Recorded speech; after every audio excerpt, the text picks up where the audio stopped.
नमस्कार दोस्तों, आज हम फिर से आपके सामने हाजिर हैं और आज बात करेंगे वो एचआईसी के डिटेल वीडियो की बात करेंगे। एचआईसी का हमने इंट्रोडक्शन वीडियो ऑलरेडी डाला हुआ है।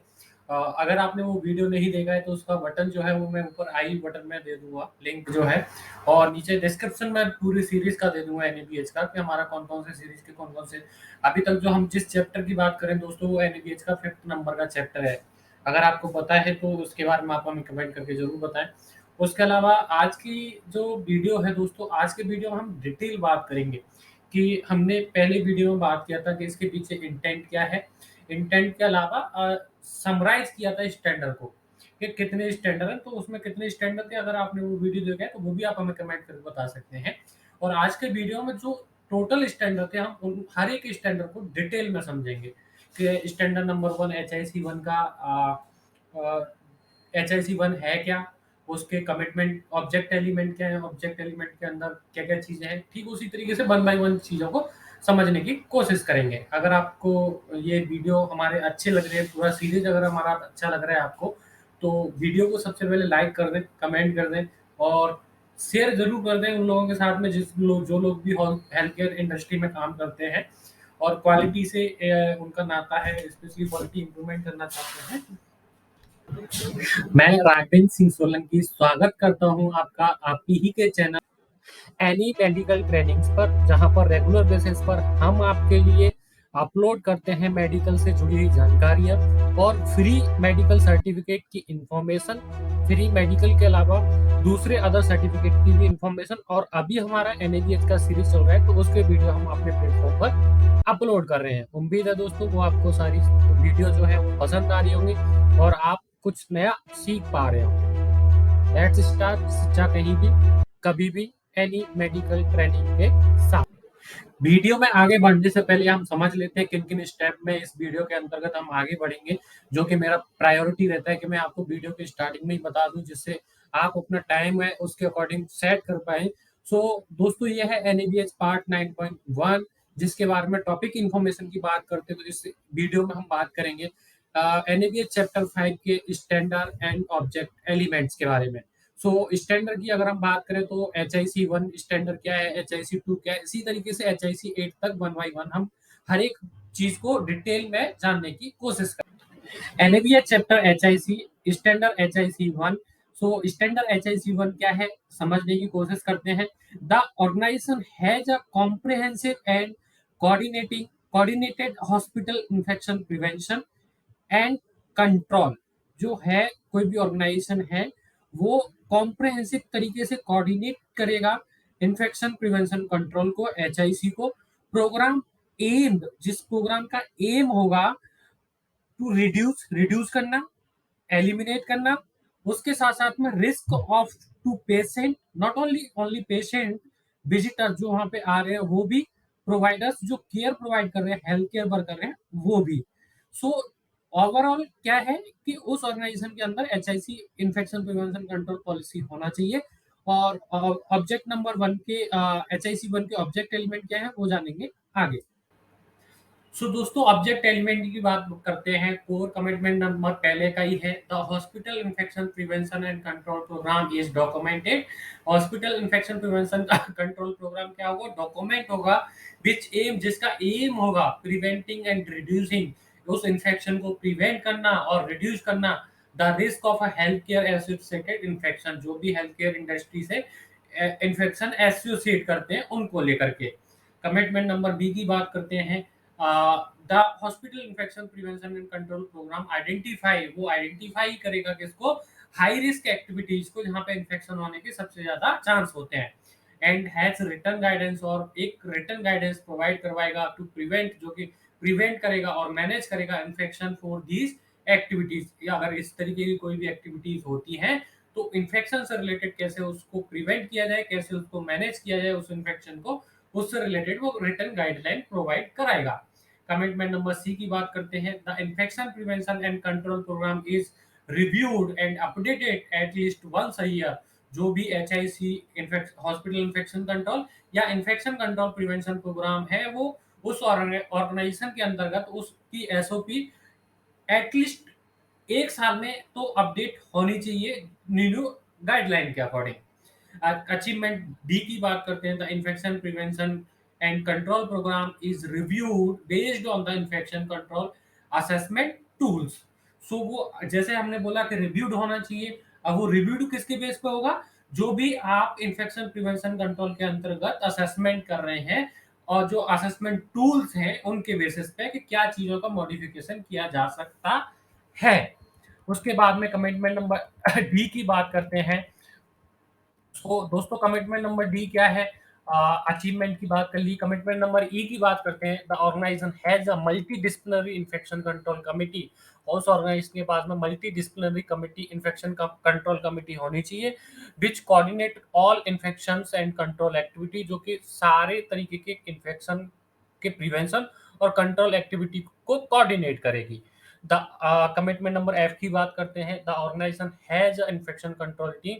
उस ऑर्गेनाइजेशन के पास में इन्फेक्शन कंट्रोल टीम होनी चाहिए। दोस्तों जैसा कि मैंने पहले बोला था कि आईपीसी करने के क्या फायदे हैं, आईसीएन बनने के क्या फायदे हैं, तो दोस्तों आगे आपको अगेन ये चीज यहाँ पे क्लियर होनी चाहिए, क्योंकि एनएबीएच भी वही चीज बोल रहा है कि उस ऑर्गेनाइजेशन के अंदर आईपीसी या इन्फेक्शन कंट्रोल टीम आईसीटी होनी चाहिए किसी भी कंडीशन में, which coordinate the implementation of all infection prevention control activity, जो कि कोऑर्डिनेट करेगी आईपीसी की एक्टिविटी को लेकर के।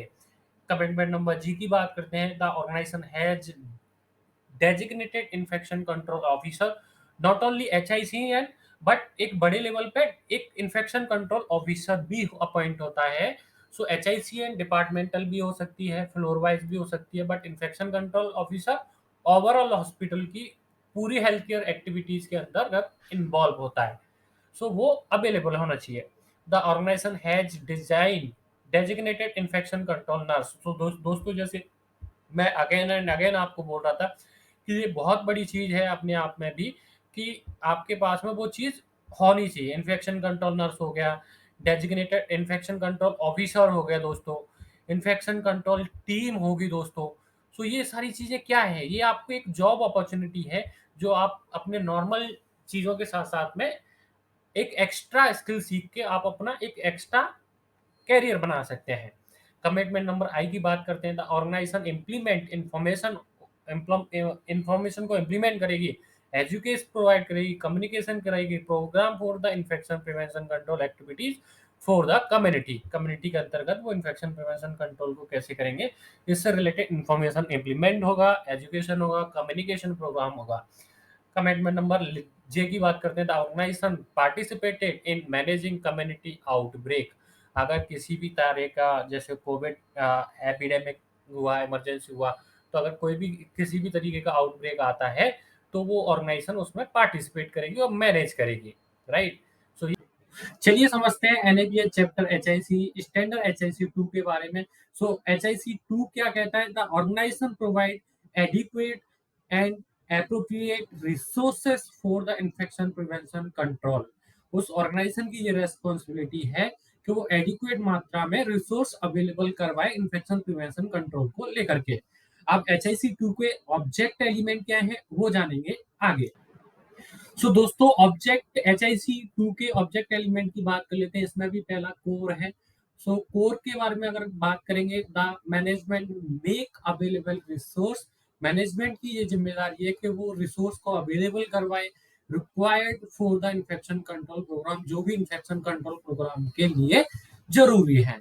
कमिटमेंट नंबर बी की बात करते हैं, the organisation earmark adequate fund for its annual budget in this regards। So again ये दोस्तों महत्वपूर्ण चीज होती है जिसको मैक्सिमम हॉस्पिटल इग्नोर करते हैं, लेकिन ये स्पेशली इस चीज के लिए अलग से फंड होना चाहिए कि इन्फेक्शन प्रिवेंशन कंट्रोल को कैसे रोका जाए, पीपी किट क्या होगा, क्लीनिंग सॉल्यूशन क्या होंगे, और हॉस्पिटल की ट्रेनिंग में कितना क्या खर्चा जाएगा, अवेयरनेस में कितना जाएगा। तो उन सब चीजों के लिए एक स्पेशल बजट उस ऑर्गेनाइजेशन के अंतर्गत होना चाहिए, एनुअल बजट जिसको हम बोलते हैं।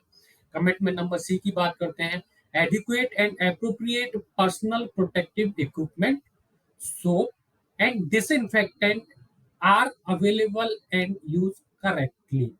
सो दोस्तों ये एक अपने आप में बहुत महत्वपूर्ण चीज है कि उस ऑर्गेनाइजेशन के पास में ये चीजें तो होनी चाहिए, साथ साथ में पर्सनल प्रोटेक्टिव इक्विपमेंट भी होने चाहिए, सोप भी होनी चाहिए और डिसइंफेक्ट भी होना चाहिए। लेकिन उससे भी बड़ी चीज ये कि वो जो जिनके लिए ये सब चीजें हैं वो उसमें प्रॉपर तरीके से ट्रेंड भी होने चाहिए कि इनको यूज कैसे करना है, राइट?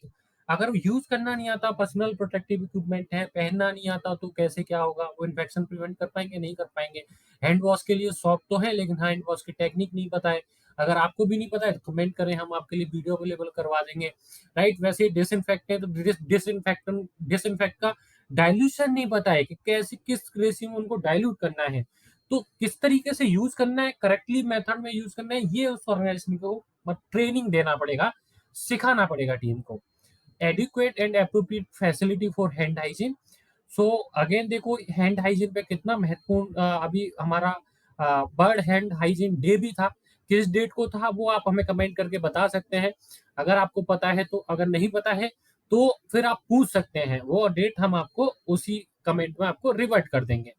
सो दोस्तों, ये एक महत्वपूर्ण चीज है कि हैंड हाइजीन की फैसिलिटी अप्रोप्रिएट और एडिक्वेट तरीके से होनी चाहिए पेशेंट केयर एरिया के अंदर और accessible to health care provider, जो जैसे नर्सिंग स्टेशन होते हैं, डॉक्टर स्टेशन होते हैं, डॉक्टर्स रूम होते हैं, उन सभी के अंतर्गत, राइट? अचीवमेंट की ई की बात करते हैं, isolation barrier nursing facility are available. So again दोस्तों, ये महत्वपूर्ण चीज है कि आइसोलेशन और बैरियर नर्सिंग फैसिलिटी हॉस्पिटल के अंतर्गत होनी चाहिए, जो स्पेशली अगर आपको नहीं पता है नर्सिंग बैरियर क्या होता है, नर्सिंग आइसोलेशन फैसिलिटी क्या होती है, तो कमेंट करें, हम आपके लिए वो वीडियो भी अपलोड प्रोवाइड करवा देंगे। So NABH chapter H I C standard HIC 3 की बात कर रहे हैं हम इस में। दो के बारे में ऑलरेडी हमने अभी एक्सप्लेन किया। The organisation implements the infection prevention and control programmes in clinical areas. ये ऑर्गेनाइजेशन की रेस्पॉन्सिबिलिटी है, जो आईपीसी प्रोग्राम वो लॉन्च करे वो क्लिनिकल एरियाज को भी कवर करते होने चाहिए। अब स्टैंडर्ड HIC 3 का ऑब्जेक्ट एलिमेंट क्या है वो जानेंगे आगे। चलिए समझते हैं HIC 3 के ऑब्जेक्ट एलिमेंट को। पहला ही कोर है दोस्तों, the organisation adhere to standard precautions at all time. ये उस ऑर्गेनाइजेशन की जिम्मेदारी है कि जो भी स्टैंडर्ड प्रिकॉशंस हैं उनका एडियरेंस होना चाहिए। कमेंट कोर नंबर बी की बात करते हैं, the organisation adhere to hand hygiene guidelines. उस ऑर्गेनाइजेशन के पास में हैंड हाइजीन गाइडलाइन अवेलेबल होनी चाहिए। ये भी दोस्तों अपने आप में एक बहुत बड़ी चीज है। अगेन एंड अगेन HIC जहाँ पे भी आएगा वहाँ पे hand hygiene, hand personal protective equipment, ये सब आएगा ही आएगा, रिपीटेडली आएगा। कमिटमेंट नंबर सी की बात करते हैं, the organisation adhere to transmission based precautions. So दोस्तों, ट्रांसमिशन बेस्ड प्रिकॉशंस क्या होते हैं? अगर आपको नहीं पता है तो आप हमें कमेंट करके बताएं, हम आपके लिए ये वीडियो अवेलेबल करवा देंगे।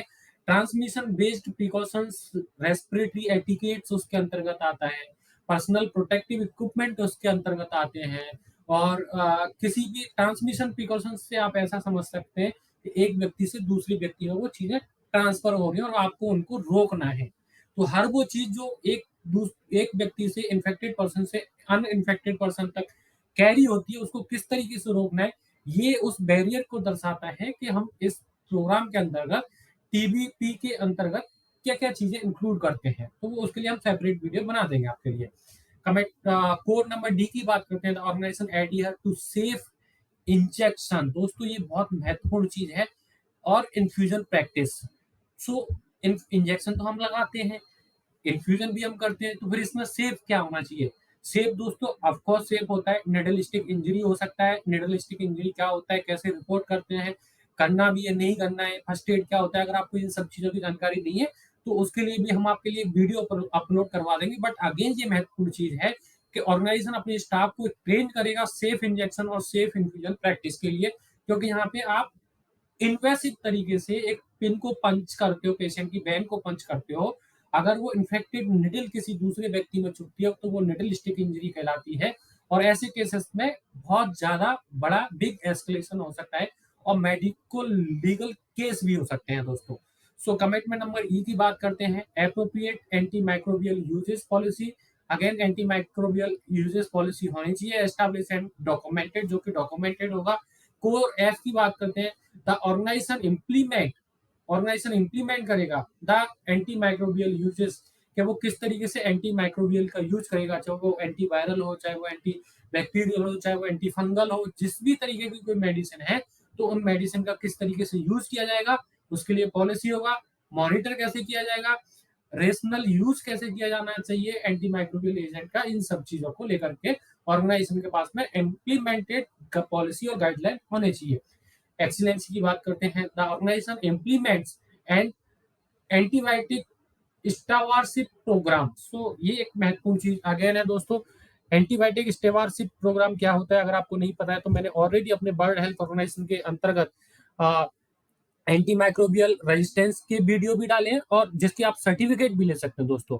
और ऑर्गेनाइजेशन इंप्लीमेंट एंटी माइक्रोबियल स्टेवारशिप का के बारे में भी वीडियो डाला है, जिसका आप सर्टिफिकेट डायरेक्ट डब्ल्यूएचओ से ले सकते हो। ये वीडियो ऑलरेडी हमारे प्लेटफॉर्म पे मिल जाएगा।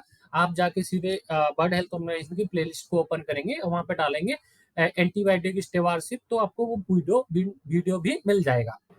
NABH chapter HIC standard HIC 4।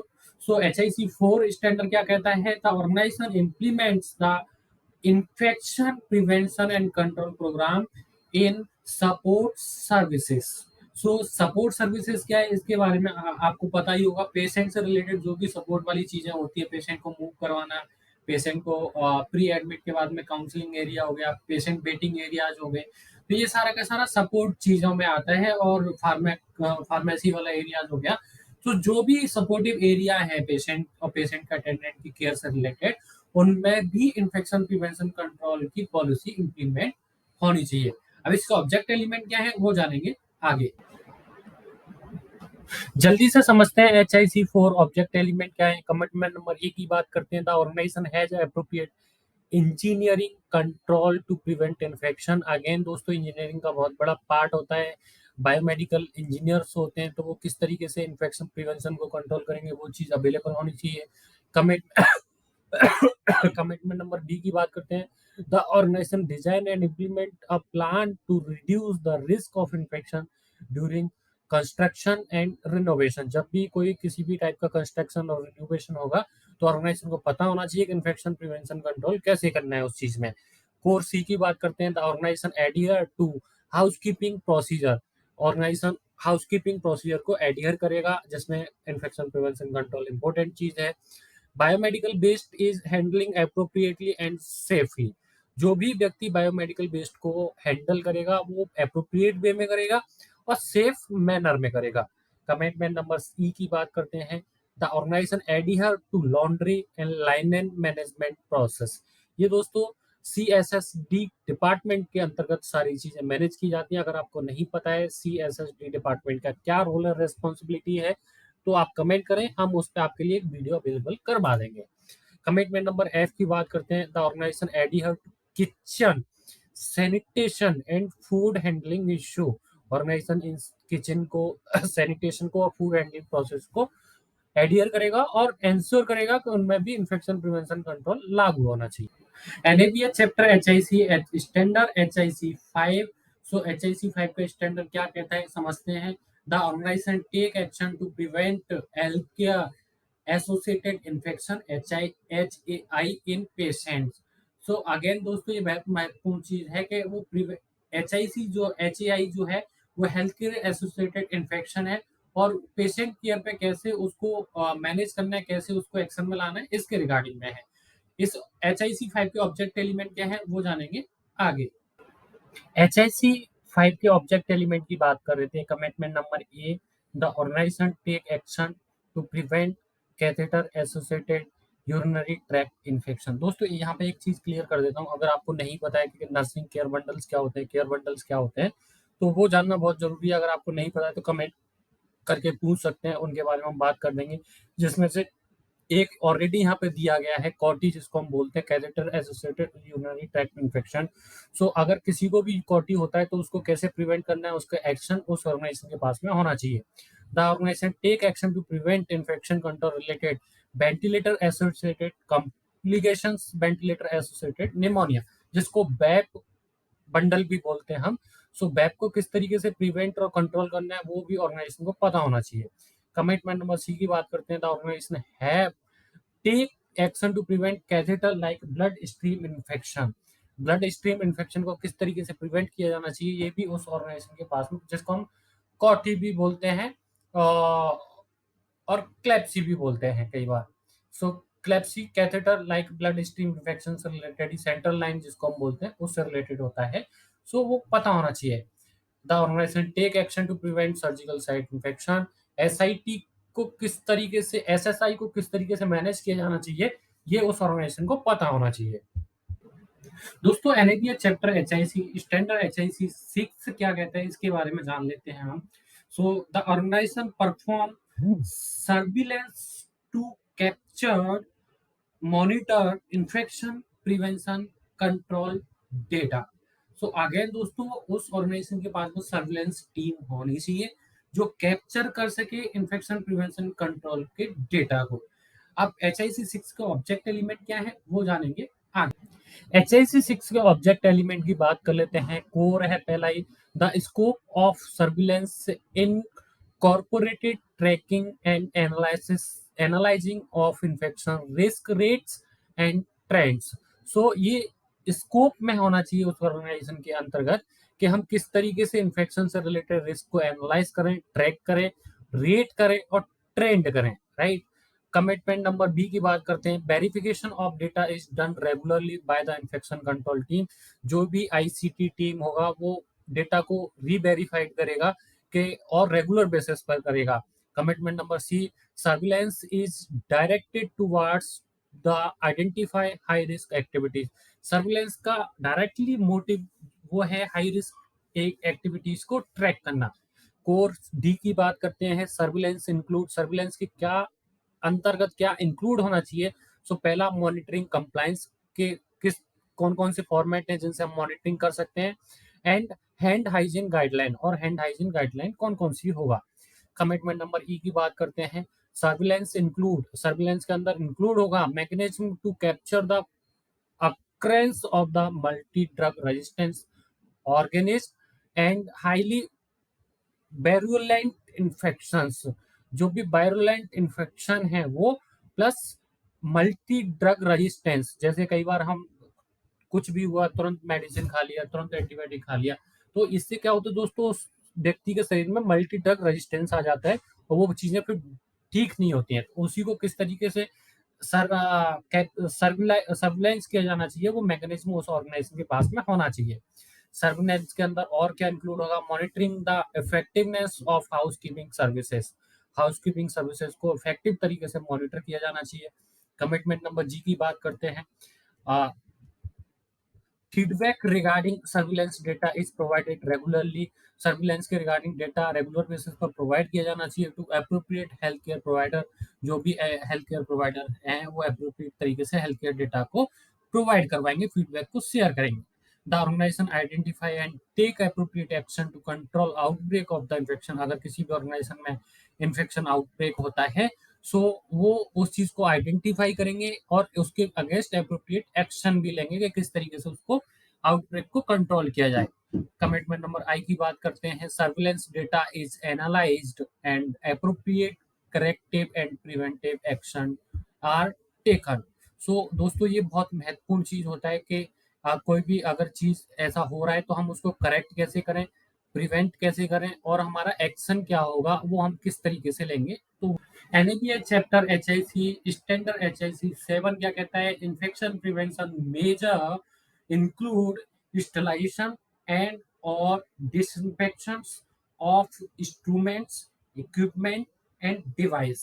सो दोस्तों ये बहुत महत्वपूर्ण चीज है कि इन्फेक्शन प्रिवेंशन कंट्रोल के अंतर्गत ये भी चीजें इंक्लूड है कि हम किसी भी इंस्ट्रूमेंट को, इक्विपमेंट को और डिवाइस को किस तरीके से डिसइंफेक्ट करें। अब इसके ऑब्जेक्ट एलिमेंट क्या है वो जानेंगे आगे। HIC 7 के ऑब्जेक्ट एलिमेंट की बात करते हैं। Commitment number A, the organisation provide adequate space. Organisation adequate मात्रा में प्रोवाइड स्पेस को प्रोवाइड करवाएगा। Appropriate zoning for sterilisation activities, और जो भी स्टेलाइजेशन एक्टिविटी है वो उनको एप्रोप्रिएट तरीके से जोनिंग करेगा।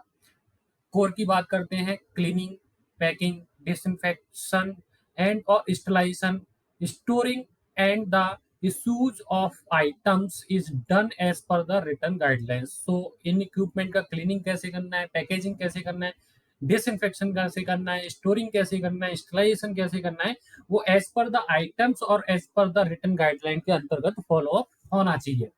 कमिटमेंट नंबर सी की बात करते हैं। Re processing of the single use equipment and device are done as per the written guideline. जो भी हमारी रिटन गाइडलाइन है उसके अंतर्गत रीप्रोसेसिंग किस तरीके से करना है सिंगल यूज इंस्ट्रूमेंट को, इक्विपमेंट को, डिवाइस को, वो अवेलेबिलिटी होनी चाहिए। कमिटमेंट नंबर डी की बात करते हैं। The regular validation test for the installation. Validation test भी होने चाहिए कि चीजें इंस्टॉलाइज हो रही है कि नहीं हो रही है। कैरीड आउट एंड डॉक्यूमेंटेड, जहां भी जरूरत हो उनको कैरीड करें, डॉक्यूमेंट करें। कमिटमेंट नंबर ई की बात करते हैं। The establish recall procedure is implemented when a broken in the installation item is identified। अगर कोई भी ऐसा आइटम्स है या कुछ भी ऐसा आइडेंटिफाई हो रहा है तो उसको तुरंत के तुरंत एस्टैब्लिश रिकॉल प्रोसीजर होना चाहिए। NABH chapter HIC standard HIC 8 जो कि last but not the least है। The organisation take action to prevent और reduce health care associated infection in its staff. अगर हॉस्पिटल उस ऑर्गेनाइजेशन में खुद का स्टाफ है, सो ऐसे स्टाफ में उस इन्फेक्शन को कैसे प्रिवेंट किया जाए, कैसे उसको रिड्यूस किया जाए, ये उस ऑर्गेनाइजेशन के पास में एक अलग से एसओपी और अलग से पॉलिसी होनी चाहिए। एचआईसी 8 के ऑब्जेक्ट एलिमेंट क्या है वो जानेंगे आगे।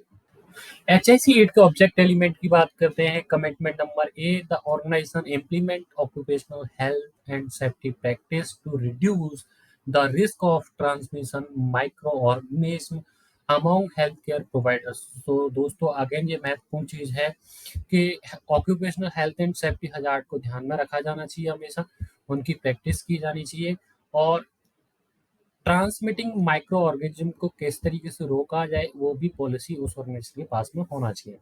कमिटमेंट बी की बात करते हैं। The organisation implement immunisation policy for its staff. So दोस्तों ये बहुत महत्वपूर्ण चीज है। जब भी किसी स्टाफ की हायरिंग होती है सो उसको लेकर के उनको इम्यूनाइजेशन प्रोसेस के लिए पूछा जाता है। अगर नहीं है तो वो चीज वो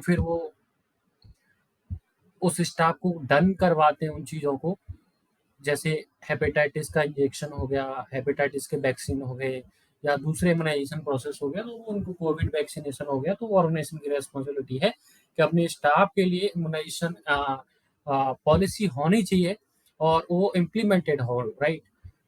सो ये बहुत महत्वपूर्ण चीज है। अचीवमेंट की बात करते हैं। The organisation implement work restrictions for health care provider with the transmissible infection. जहाँ पे भी इन्फेक्शन ट्रांसमिसल होने के चांसेस हैं वहाँ पे रिस्ट्रिक्शन होने चाहिए कि जो व्यक्ति प्रॉपर पीपी के साथ में है वही एंटर करेगा, otherwise common person not allowed like that. The organisation implement measure for blood and body fluid exposure prevention.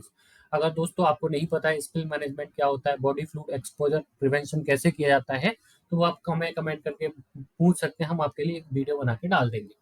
Appropriate post-exposure prophylaxis is provided to all staff member concerns।